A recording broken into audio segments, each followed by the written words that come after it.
You're invited to a new community.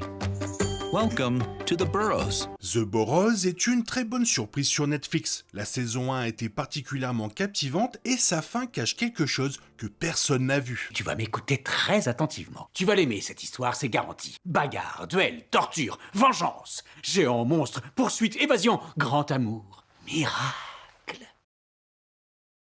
La série plonge le spectateur dans une communauté de retraités unique en son genre, où la mort des résidents est perçue comme normale, jusqu'à ce que Sam, un nouvel arrivant, découvre que ces décès cachent une dimension surnaturelle. The Burrows est une ville de retraités où ses habitants ont tout ce dont ils ont besoin. Un centre communautaire, des restaurants, des cinémas et même un établissement psychiatrique, appelé le Manoir. Bien qu'il souhaite initialement résilier son contrat, Sam décide finalement de rester après avoir fait la connaissance de ses voisins. Toutefois, une nuit, Sam aperçoit une créature monstrueuse se nourrissant de l'un de ses nouveaux amis, Jack, qui sera retrouvé mort peu après. Avec l'aide du reste du groupe, le couple marié Art et Judy, le médecin à la retraite Wally et la manager à la retraite Renée, Sam fait une découverte troublante concernant la créature qu'il a vue se nourrir de Jack, son lien avec la ville et avec le PDG de la ville, Blaine Shaw, découvrant un secret obscur impliquant Shaw, sa femme et ceux qui travaillent en étroite collaboration avec Shaw.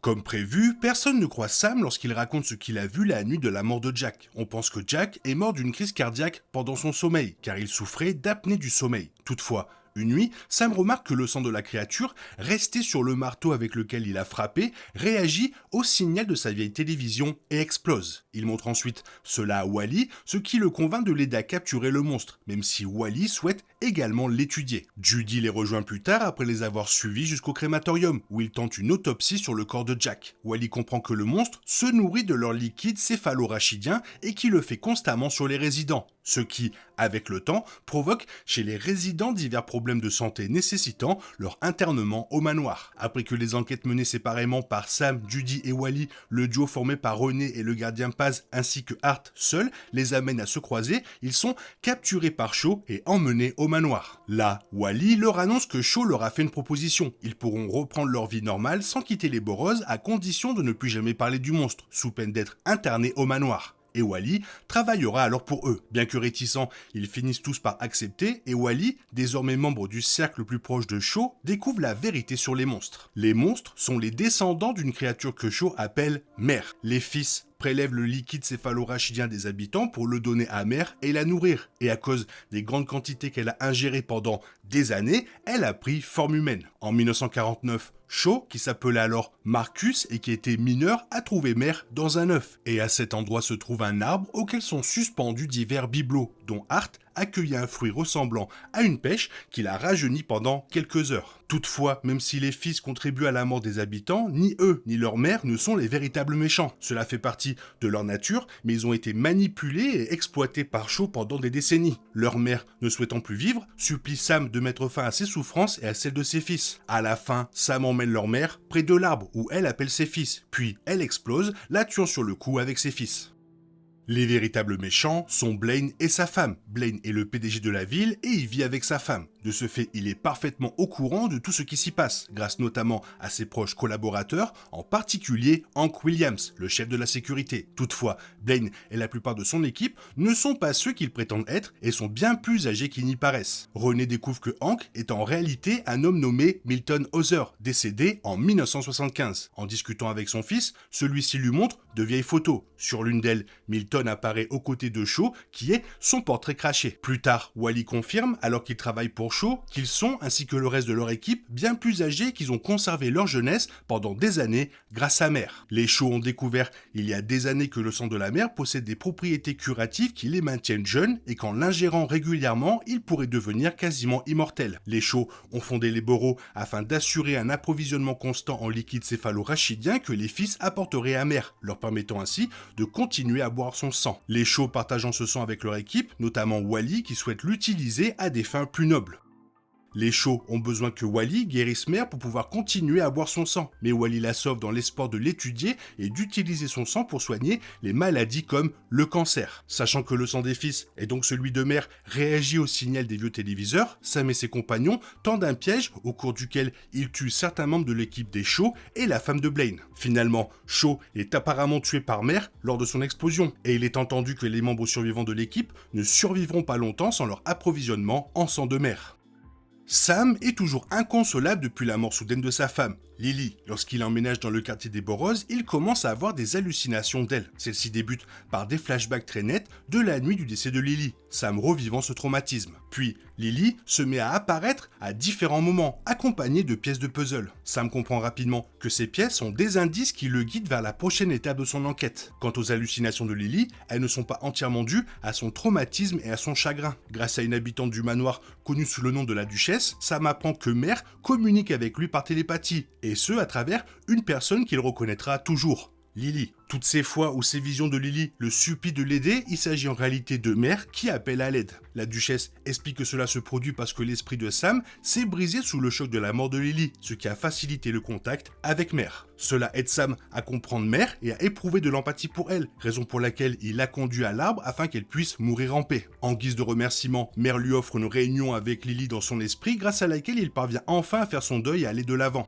Un détail important des hallucinations de Lily par Sam est leur aspect erratique. C'est ce qui révèle à Sam qu'il ne voit pas réellement Lily et ce détail prend une importance encore plus grande à la fin de la saison 1. Après la mort de Mère, Sam et les autres retournent à Burroughs et reprennent le cours de leur vie. La série se termine par un dîner chez Sam en présence de sa fille Claire, de son mari et de leurs enfants. Claire demande à Sam de changer le pansement de sa blessure au front et se rend donc à la salle de bain. Pendant qu'il prépare le pansement, son reflet dans le miroir se brouille, tout comme ses visions de Lily. Il est possible que le lien de Sam avec Mère ne se soit pas complètement rompu avec la mort de celle-ci et qu'une forme de pouvoir particulier subsiste en lui. On ignore si cela aura des répercussions sur son quotidien ou si cela causera des problèmes à lui et au groupe dans un avenir proche. Ma théorie est que la scène des retrouvailles finales n'a jamais eu lieu. On suppose plutôt que Sam est en réalité dans le coma suite à l'explosion dans la grotte et que Mère maintient sa conscience en vie dans une réalité alternative. De nombreuses théories affirment que Sam a hérité des pouvoirs de Mère, mais si tel était le cas, c'est son corps physique qui aurait dysfonctionné et non son reflet. Tout au long de la série, on voit Mère créer des projections mentales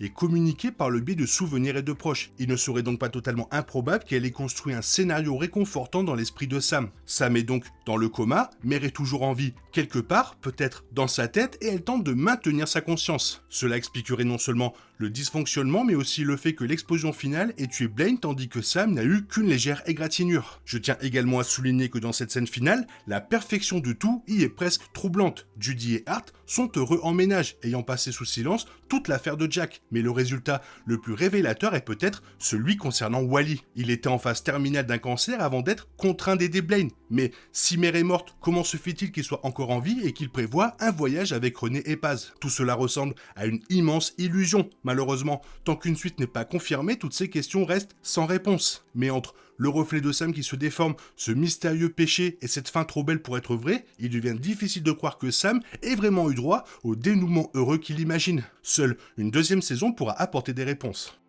Il est temps de se poser la question d'où vient Mère, car la série ne nous a donné aucune information à ce sujet. L'explication la plus simple serait que l'œuf qui a donné naissance à Mère soit arrivé sur Terre sur une météorite qui s'est écrasée dans le désert, peut-être il y a des siècles, et qu'il soit resté caché jusqu'à ce que la compagnie minière commence ses opérations. Ou peut-être s'agissait-il d'un œuf d'araignée affecté par les radiations, car les déserts du Nouveau-Mexique ont été largement utilisés comme terrain d'essai nucléaire pendant la Seconde Guerre mondiale. Les radiations des explosions auraient alors altéré l'ADN des insectes, créant ainsi un mutant comme Mère, doté de pouvoirs spéciaux. Toutefois, je suis convaincu que ce n'était pas Mère qui était spéciale, mais l'arbre à l'intérieur de la grotte, dont elle a tiré ses pouvoirs. Cela pourrait aussi expliquer pourquoi seuls les pouvoirs de Mère guérissaient les humains et les empêchaient de vieillir, tandis que le sang de ses enfants n'avait pas les mêmes pouvoirs, car il n'avait pas été béni par l'arbre. Souvenez-vous, c'est la pêche de cet arbre qui a rajeuni Hart, mais tout comme les pouvoirs de Mère, l'effet s'est dissipé au bout d'une journée. Plus tard, la femme de Blaine a confié à Hart que lorsqu'elle a trouvé l'arbre en 1949, il était en fleurs, mais que,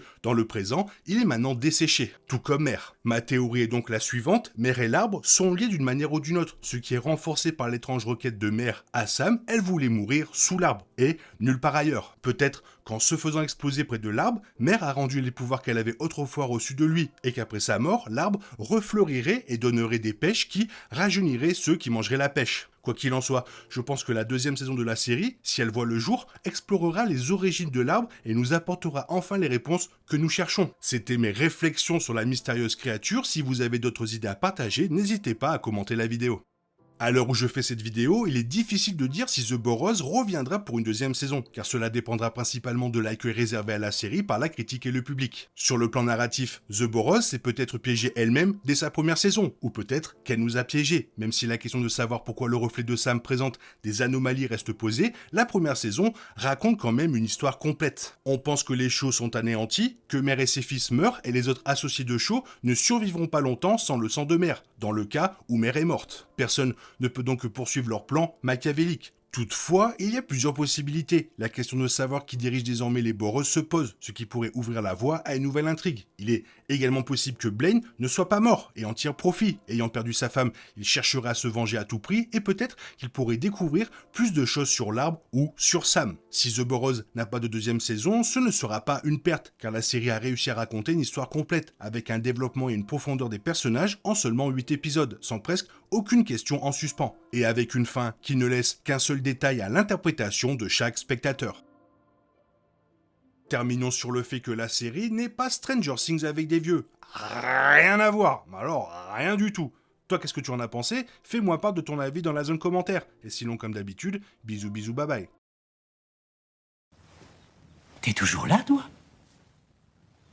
C'est fini. Rentre chez toi. Allez, dehors.